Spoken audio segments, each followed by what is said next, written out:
All right, let's chat about what's been happening in the stock market, especially with our elected officials. It's been a bit of a bumpy ride lately, with some red days, but if you zoom out a bit, some companies are actually doing pretty well. This mixed bag of results might be why we're seeing a lot of stock selling from folks in Congress, and that's what we're digging into today. The Washington trading game. Why lawmakers are so good at this. We've been sifting through tons of records to see what exactly our representatives are selling. And honestly, it's pretty wild. These folks consistently outperform the stock market year after year. We're talking about some of them hitting triple-digit returns. That's just incredible to do on a regular basis. It's not just a 2024 or 2023 thing. This trend goes back years. It really makes you wonder if they're getting some special insights from their daily jobs that the rest of us just don't have. Because of this constant outperformance, there's been a lot of talk about whether politicians should even be allowed to trade stocks. President Donald Trump even said he'd sign a bill to ban them from buying or selling shares. There was even chatter a few months back about something called the Pelosi Act, an idea to stop lawmakers and their spouses from dabbling in individual stocks while they're in office. The latest news on this front as of May 2025 is that Senators Mark Kelly and John Ossoff reintroduced a bill called the Ban Congressional Stock Trading Act. This bill would make members of Congress, their spouses, and dependent children put their stock holdings into a qualified blind trust, or just sell them off entirely. The public seems overwhelmingly on board with this, with over 86% of Americans supporting a ban. It makes sense, right? People want to trust that their elected officials are working for them, not just trying to get rich. But here's a wrinkle. Even some of the loudest voices pushing for these bans seem to change their tune once they're actually in office. We've seen one representative who is super vocal about stopping congressional stock trading become one of the most active traders himself once he got elected. It just goes to show how tricky it is to make these rules stick. This isn't a new fight either. A few years ago, there was a similar debate in the House about banning stock trading because of potential conflicts of interest. Interestingly, Nancy Pelosi, a prominent figure, rejected the idea, saying, "We live in a free market economy and lawmakers should be able to participate." It's funny how she said they should be able to participate, not we, given that she's often in the spotlight for her own trading success. Her net worth is a massive $262 million, and a lot of that comes from her market gains. She's a consistent market beater, arguably even better than some legendary investors. Over the last decade, while the S&P 500 went up about 217%, her portfolio reportedly soared an astonishing 746%. This is precisely why we're zooming in on what these politicians are selling, not just what they're buying. Before we dive into the specific stocks, a quick heads up. We've got a free weekly article that drops every Monday morning. It's packed with info on undervalued stocks and market updates. You can sign up easily and get access to our top undervalued picks for June, plus Wall Street's favorite S&P 500 stocks with the most upside. Just hit the link below to check it out. The stocks congressional insiders are bailing. Now, let's get into the interesting part. The companies our elected officials are ditching. What's even more fascinating is how different their moves often are from what big investment firms are doing. PepsiCo, a soda and snack giant, facing headwinds. First up is PepsiCo. This one's been struggling, down 20% over the last year and 14% since the start of the year. Over the past decade, it's really lagged behind the broader market, only gaining 38%. Even though the stock is near its 52-week low, our congressional sellers are still dumping shares. However, it's worth noting that most analysts and big data models actually see PepsiCo as a hold right now. Looking at the numbers, PepsiCo seems pretty undervalued. Its future price to earnings (PE) ratio is super low compared to its average over the last 5 years, hitting a 5-year low. Plus, its dividend yield is the highest it's been in 5 years, signaling even more undervaluation. Our own models suggest it's significantly undervalued, and it's been trading below its fair price for quite a while now. But here's the kicker. PepsiCo isn't showing much growth.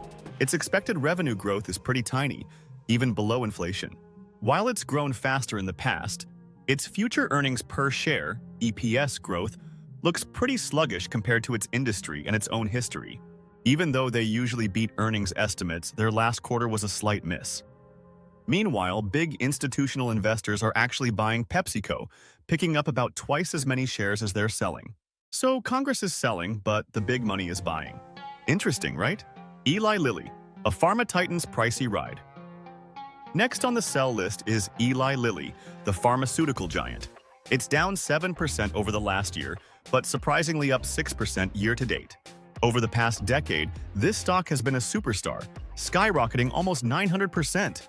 It's currently trading in the middle of its yearly range, and analysts seem to love it, giving it strong buy ratings. Its future PE ratio is a bit lower than its 5-year average, which could suggest it's undervalued. But its dividend yield tells a different story, looking a bit high, which might mean it's actually overvalued.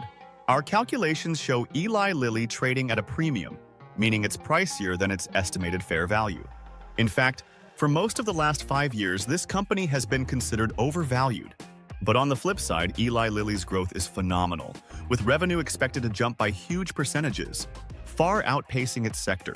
Its EPS growth is also projected to be massive, and it's expected to deliver double-digit EPS growth every single quarter. Big institutions are super bullish on Eli Lilly, buying up way more shares than they're selling. So again, Congress is selling, but the smart money is going long. Micron Technology, the chip maker's ups and downs. Then we have Micron Technology, a semiconductor company. It's down 20% over the past year, but has surged an impressive 37% year-to-date. Over the last decade, it's also been a strong performer, up over 370%. It's trading in the middle of its 52-week range and getting strong buy signals from most analysts. Micron's valuation looks pretty reasonable, with its future PE ratio close to its 5-year average. It even dipped into undervalued territory last year, which was a good buying opportunity. The company's growth is absolutely fantastic, with revenue projected to skyrocket, especially compared to the rest of its industry. Its EPS growth, however, is a bit lower than its sector and its own history. Still, it's got a perfect track record of beating EPS estimates recently. Similar to the others, institutional investors are net buyers of Micron, while our congressional folks are offloading shares. Microsoft, the evergreen tech powerhouse. Microsoft is another one on the selling block for some in Congress. It's up 8% over the last year and 13% year-to-date, with a staggering 930% gain over the last decade. It's basically at all-time highs right now, and analysts are very bullish. Its valuation looks fair, with its future PE ratio close to its average. Its dividend yield is a bit lower than historical, but overall, it appears reasonably valued. Microsoft rarely trades at a severe discount. It mostly trades at fair value or even overvalued. Growth-wise, it's incredibly consistent, with revenue and EPS growing steadily year after year, consistently beating analyst targets. Institutions absolutely love Microsoft, buying far more shares than they're selling, a trend that's been going strong for a while. Our own models suggest it's trading right around its fair value. United Health Group, UNH, healthcare's recent struggles. Now, United Health Group is an interesting case. It's down a steep 37% over the last year and 38% year-to-date. But even with that big drop, it's still slightly outperformed the S&P 500 over the past decade, up 161%. It's trading near its 52-week lows, and analysts see it as a strong buy. What's peculiar is that while some members of Congress are selling, others are actually bullish on it. UNH looks like it might be severely undervalued right now. Its future PE ratio is one of the lowest in 5 years, and its dividend yield is one of the highest it's offered. Our models strongly suggest it's undervalued, offering a potentially attractive opportunity. However, its growth has slowed down a bit compared to its historical performance, and its projected EPS growth is also lower than its sector and its own past. Institutions, however, are buying a lot more UNH shares than they're selling, adding significantly to their holdings over the last few months. Apple, the iPhone giant's slowdown. Next up is Apple, which has taken a hit recently, down 8% over the last year and a significant 22% year-to-date. It's lost over a fifth of its market value this year. Still, over the past decade, it's delivered solid returns, up over 520%. It's currently trading near its 52-week low. Apple's valuation looks pretty reasonable, with its future PE and yield aligning with its averages. It's very rare to see Apple severely undervalued. It mostly trades at fair value or even overvalued. The challenge for Apple seems to be growth, with projected revenue and EPS growth in the low single digits, falling below its sector and historical rates. It really needs a new catalyst to kickstart growth. Institutions, while selling some, are still net buyers of Apple, maintaining a bullish stance. Our intrinsic value estimate suggests Apple is fairly valued right now. Broadcom, the soaring semiconductor. Finally, we have Broadcom, another semiconductor player. This one has been on a tear, up 48% over the last year and 7% year-to-date.